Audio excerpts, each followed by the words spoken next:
اس نے ان دونوں کو دیکھا۔ وہ دونوں خوش تھے شاہنواز ایزا کے ساتھ جس طرح تھا، اس طرح تو واقعی وہ کسی کے ساتھ نہیں تھا۔ ایک اناث پرست شخص کیسے اپنی سے اتنی چھوٹی عمر کی لڑکی پہ مر مٹا تھا۔ لیکن کتنے عرصے اگر ایزا کو پتہ چل جاتا کہ اس کی ماں شاہنواز کی کیا تھی تو کیا یہ محبت پھر بھی برقرار رہتی؟ وہ گھور کر ان کے کمرے کو دیکھنے لگی۔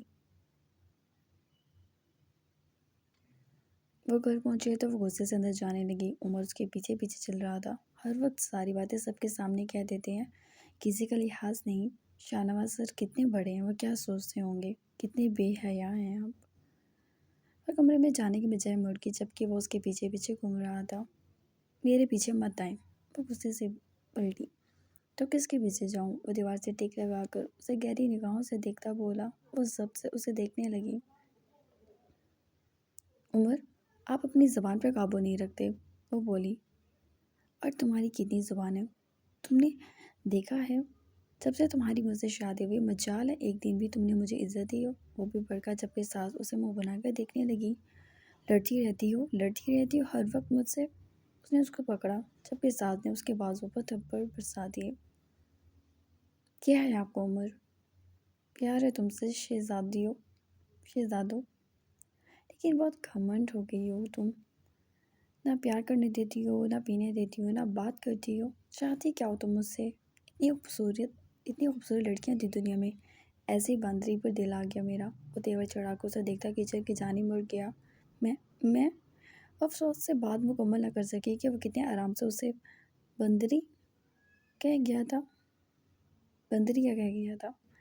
ہاں تم، وہ آنکھیں سکیڑ کے بولا۔ ساس نے رونے والا منہ بنا لیا اور بس عمر نے اس کا چہرہ تھام لیا اور اس کے گالوں کو زور زور سے پیار کر کے اس نے اپنے ہونٹوں پہ ہاتھ پھیر کر ایک آنکھ دبائی جبکہ ساس شرما سے گئی۔ عمر کا کہکا ابھرا، بس اتنے میں ہی مان جاتی ہے پگلی۔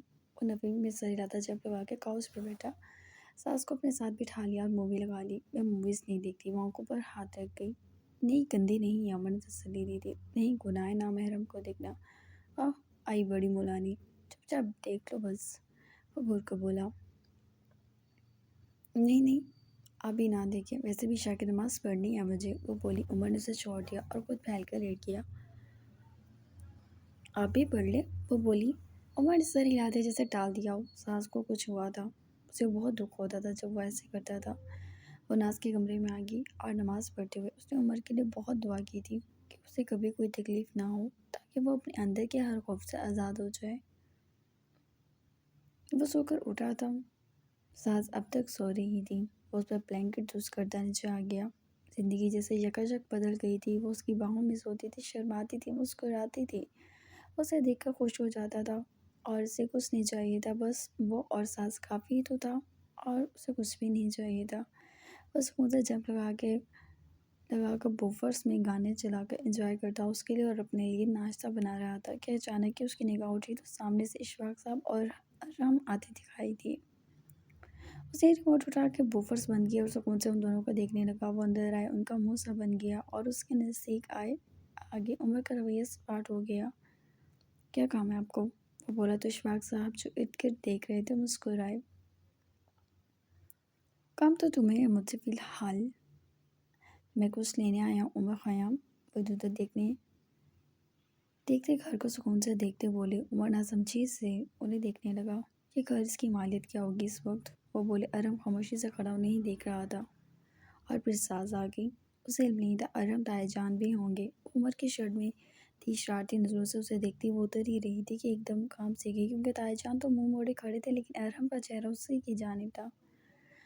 وہ ایک دم اندر کی جانب بڑھ گئی۔ ارم اس کے چمکتے شانوں اور ان شانوں پر بنے نشانوں کو دیکھ کر آنکھیں خیر کر گیا۔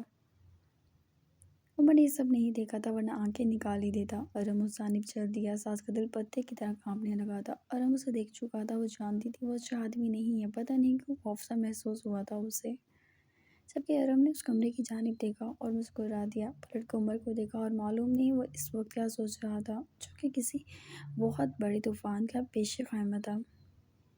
آپ یہ فضول بکواس کرنے آئے ہیں، وہ بولا جبکہ اشفاق صاحب مسکرا دیے۔ چلو کام کی بات کرتا ہوں۔ عمر خیام، تمہیں تمہاری ماں کی ڈائری چاہیے یا نہیں؟ وہ بولے جب کہ عمر کی آنکھیں ایک دم کھولیں اور پھر کچھ تیور سے پڑے تھے اس کے ماتھے پر۔ کیا مطلب؟ وہ ڈائری آپ کے پاس نہیں ہے، مجھے علم ہے۔ اچھا، وہ ہنسے۔ چلو مان لو میرے پاس ہے تو تمہیں چاہیے۔ وہ بولے تو عمر کی پیشانی کے بل اور بھی گہرے ہو گئے۔ میں آپ کے کسی نئے ڈرامے کا حصہ نہیں بننا چاہتا۔ میں آپ کا گھر چھوڑ چکا ہوں۔ میں اور میری بیوی یہیں رہیں گے۔ ارے اشفاق صاحب نے نفی کی۔ نہیں میرے بیٹے، تم ایسا نہیں کرو گے، تم یہ گھر میرے نام کرو گے۔ ان کی اس بات پر عمر لمحوں میں بھڑکا تھا۔ یہ طوائفہ گھر ہے، آپ کو اس گھر میں کیا لینا دینا ہے؟ وہ ایک دم چلا اٹھا۔ مجھے تمہارے سے تو لینا دینا ہے نا۔ وہ ہنس رہے تھے، اسے زج کر رہے تھے۔ جا یہاں سے۔ وہ دھاڑا ساز دل تھام گئی۔ کاش وہ نیچے جا پاتی، کاش وہ اسے تائے جان سے بچا سکتی۔ یار بات سنو، تمہیں وہ ڈائری چاہیے۔ کیا تم یہ نہیں جاننا چاہو کہ تمہاری نیچ ماں نے کس مرد کے ساتھ بے وفائی کی راتیں گزار کے میرے ساتھ چھوڑا ہے؟ وہ بولا۔ عمر کے اندر جیسے چپ گئے تھے ساری باتیں، اس کی سانسیں پھولنے لگیں۔ ٹان پس گیا تھا وہ، اور اگر سامنے وہ آدمی کوئی اور ہوتا تو وہ بار مار کر اس کا حشر بگاڑ دیتا۔ دفع ہو جائے یہاں سے، میں نے کہا چلے جائیں یہاں سے۔ مجھے دوبارہ اپنی شکل مت دکھائیے گا۔ میں نے دیکھا ہے آپ کو، آپ جانور تھے اور آپ جانور ہی رہیں گے۔ میں اپنے اوپر لعنت بھیجتا ہوں کہ میں آپ کی اولاد ہوں۔ مجھے خود سے نفرت ہے، آپ کی وجہ سے مجھے اپنے آپ سے نفرت ہے، آپ کی وجہ سے۔ آپ یا تو چلے جائیں یہاں سے ورنہ میں جان سے مار دوں گا۔ وہ دھاڑا، وہ چلا اٹھا تھا۔ سانس اندر ہونے لگی تھی۔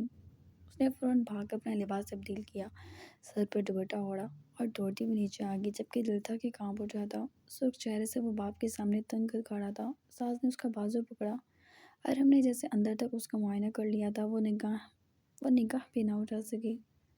جاؤ تم یہاں سے، وہ بھڑکا۔ تائے جان ہنسے رہے۔ عمر، میں نے کہا جاؤ یہاں سے، میں ان لوگوں کے لیے اکیلی ہی کافی ہوں، مجھے سہارے کی ضرورت نہیں ہے۔ کیا سمجھتے ہیں آپ اپنے آپ کو؟ کیا مجھے نہیں پتا آپ نے کیا کیا تھا ان کے ساتھ؟ جو راز ہے اسے راز رہنے دیں۔ نہیں عمر، اس راز کو تو کھولنا پڑے گا، کیونکہ یہ راز کھولے گا تو مزہ ہی الگ آئے گا۔ سوچ لینا اس بارے میں۔ اگر جاننا چاہو تو تم یہ گھر میرے نام کر دو۔ عمر دان پہ دان چڑھائے کھڑا انہیں سنجیدگی سے دیکھنے لگا۔ وہ مسکرا کر وہاں سے نکل گیا، جبکہ ارم تو ساس کو ہی دیکھ رہا تھا۔ عمر نے غصے سے شیلف کی ساری چیزیں پھینک دی تھیں۔ وہ بھڑکا اور ساس کی جانب مڑا۔ ساس ڈر گئی، اس سے کانپتے ہوئے دیکھنے لگی۔ وہ چند دم میں اسے دیکھ کر وہاں سے چلا گیا تھا۔ ساس نے جلدی سے دروازہ بند کرنا چاہا کہ ارم نے دروازے میں ہاتھ پھنسا لیا۔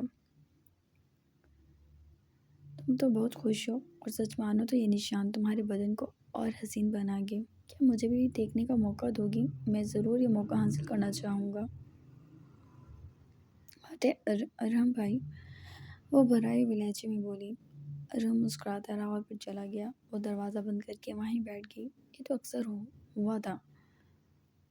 اکثر ہوتا تھا، اکثر وہ یہ گھٹیا باتیں کر لیتا تھا۔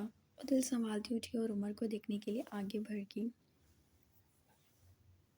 سوہا تائی جان، نجمہ چچی تینوں ہی آمنہ کے گھر گئی تھیں۔ سوہا نے بدر کو انفارم نہیں کیا تھا۔ وہ لوگ صبح نکلے تھے اور شام تک گھر پہنچ ہی جانا تھا، تبھی اس نے انفارم نہیں کیا تھا۔ وہ آج بہت ہنسی تھی، شاید کبھی اتنا ہنسی ہو۔ اسے کافی مزہ آیا تھا آمنہ آنٹی کے گھر، اور ان لوگوں نے اس کی کافی تعریف کی تھی۔ وہ بس مسکرا دی۔ وہ جب گھر آئی تو بدر لاؤنج میں وہیں بیٹھا تھا۔ کہاں گئی تھی تم؟ وہ سنجیدگی سے بولا۔ سوہا نے قدم دور لیا، کہیں ہاتھ ہی نہ اٹھاتے۔ میرے ساتھ گئی تھی۔ اب اپنے ساتھ لے جانے کے لیے بھلا تم سے پوچھنا تھا، مجھے اپنے بیٹے کو کہیں لے جاتے۔ نجمہ کی بات پر وہ چپ سا ہو گیا اور کمرے میں چلا گیا۔ نجمہ، تمہاری بھی بھائی پوری زبان لگ گئی ہے۔ تائی جان ہنس پڑی، جبکہ نجمہ ہلکا سا مسکرائی، اور سوہا کی تو جان پر بر گئی تھی نا۔ وہ پریشانی سے ان دونوں کو دیکھنے لگی۔ بیٹا پریشان نہ ہو، وہ سر ہلا کر کمرے میں آئی اور بدر نے اس کا بازو تھام کر سختی سے اندر کھینچا۔ تم اس شہریار کے گھر گئی تھی، تم نے مجھے بتایا۔ وہ بھڑکا۔ وہ کزن ہے میرا، تو میں تمہارا شوہر ہوں۔ میں تم سے ڈرنے لگ گئی ہوں، وہ بولی تو بدر کے ہاتھ کی گرفت ہلکی ہوئی تھی اس پر۔ ڈر لگتا ہے مجھے تم سے کہ کہیں تم مجھے مارو نہ، کہیں تم مجھ پر ہاتھ اٹھاؤ، کہیں میرے بچوں کو نقصان نہ پہنچا دو۔ میں اس لیے تمہیں نہیں بتایا، اور تم وہ حیرانگی سے اسے دیکھنے لگا۔ میں تھک گئی ہوں۔ وہ اس کے بازو کے نزدیک سے نکل گئی اور دوسری طرف بدر اس کو دیکھتا رہ گیا۔ بلا وجہ گئی تھی تم؟ ٹائم ویسٹ کیا تم نے اپنا؟ کیا کیا تم نے وہاں؟ وہ بولا جیسے بے چین ہو۔ نہیں، اچھا لگا، ایسا لگا کہ زندہ ہوں۔ ہاں، میرے ساتھ رہ کے مردہ ہو گئی ہو نا؟ وہ چیڑا جبکہ سوہا نے مڑ کر دیکھا۔ جواب کوئی نہیں دیا۔ یہ جو تمہارا رویہ ہے نا سوہا بی بی، سخت زہر لگتا ہے مجھے۔ وہ تکیہ پھینکتا چیخا۔ کیا چاہیے تمہیں؟ وہ بیٹھ گئی اس کے ساتھ۔ آئندہ تم اس شہریار سے بات نہیں کرو گی، ٹھیک ہے؟ وہ فوراً مان گئی۔ پتہ اسے دیکھتا رہا۔ تسلی رکھو، تمہارے سوا کسی سے محبت نہیں کی۔ ہاں تم نے نہیں کی یہ الگ بات ہے۔ میری طرف سے ایسے خطرات کا شکار نہ ہو بدر زمان۔ اٹھنے لگی پھر سے کہ بدر نے اس کا بازو پکڑا اور کھینچا تو وہ اس کی گود میں آ کر گری۔ حیرانگی سے اسے دیکھنے لگی۔ کیا ہو تم؟ کیوں تم ایسے کر رہی ہو؟ کیوں چاہ رہی ہو؟ تمہاری طرف متوجہ ہوں میں، وہ بولا جبکہ سوہا کو اس کی نرم ایک بات ہی نعمت لگی۔ اس کے سینے پر سر رکھ گئی۔ کیا میں تمہاری دھڑکنوں کو سن لوں؟ وہ دیوانی تھی۔ بدر کو اندازہ ہو گیا تھا وہ واقعی دیوانی تھی۔ وہ بنا تردد کے اس سے سینے سے لگا گیا۔ سوہا آنکھیں بند کر گئی جبکہ پہلی بار بدر کو الجھن نہ ہوئی۔ ہاں، جو جیل سے اسے ہو رہی تھی اس میں تسلی ہوئی۔ سر، کوئی اشفاق صاحب آپ سے ملنے آئے ہیں، اس کے پی اے نے کہا۔ ابھی وہ عمر کو ہی کال کرنے والا تھا کہ وہ اب تک آیا نہیں۔ اس نے سنجیدگی سے پی اے کو دیکھا۔ بھیجو، بس اتنا ہی کہا اور اپنی ریوائول نکالی۔ اشفاق صاحب اندر آئے اور وہی مسکراہٹ۔ ارے جناب شاہنواز صاحب، عرف میری بیگم کے عاشق، میری بیوی کے شوہر، کیسے ہیں آپ؟ اشفاق صاحب بولے اور لمحے کے لیے شاہنواز کی آنکھیں سکڑی تھیں۔ حیرانگی اتری تھی اس کی آنکھوں میں۔ آپ کی آنکھوں کی حیرانگی بتا رہی ہے، بات کی تہہ تک پہنچ گئے ہو۔ وہ فخر سے بولے۔ شاہنواز کچھ نہیں بولا۔ اب کیا چھپانا؟ وہ مسکراتے ہوئے اس کے آگے ایک تصویر رکھ گئے۔ شاہنواز نے ناز کی اور اپنی تصویر دیکھی۔ واقعی جو سانس اس نے کھینچا تھا وہ سانس اسے بڑی تکلیف دے کر گیا تھا اور ریوائول نکال کر وہ اشفاق صاحب پر دھیان گیا اور وہیں اشفاق صاحب کا رنگ فک ہو گیا جبکہ دوسری طرف شاہنواز مسکرایا۔